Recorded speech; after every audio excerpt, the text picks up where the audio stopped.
લક્ષ્ય ન્યૂઝ, એક નજર, એક લક્ષ્ય.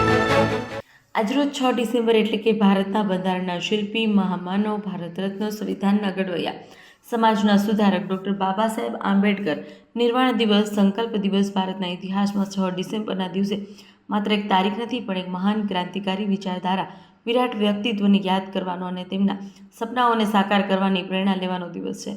આજે બાબા સાહેબ ડૉક્ટર BR આંબેડકરનો નિર્વાણ દિવસ એક એવો દિવસ છે જ્યારે તેઓ શરીરથી તો વિદાય લઈ ગયા, પણ તેમના વિચારો, આદર્શો અને સંવિધાનિક મૂલ્યો હંમેશા માટે અમર બની રહ્યા છે.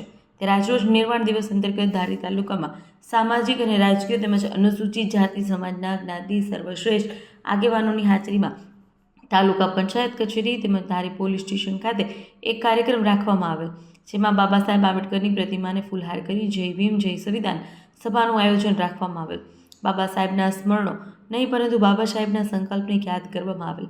ત્યારબાદ જૂના સિનેમા ચોક ખાતે આવેલ બાબા સાહેબના સ્ટેચ્યુ ખાતે પણ સૌ સમાજના આગેવાનો લોકોની હાજરી આપી. ઉલ્લેખનીય છે કે ભારતનું બંધારણ માત્ર એક કાયદો નહીં, તે એક સામાજિક ક્રાંતિનું ઘોષણાપત્ર છે.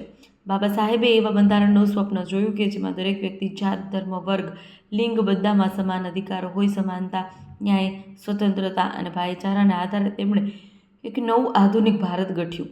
બાબા સાહેબને સાચી રીતે યાદ કરવાનો માર્ગ એ છે કે આપણે તેમના વિચારોને અમલમાં મૂકીએ, નબળા વર્ગોને સહારો આપીએ, શિક્ષણનો પ્રકાશ દરેક સુધી પહોંચાડીએ અને સૌથી મહત્ત્વનું, માનવતાને જીવનમાં ઉતારીએ.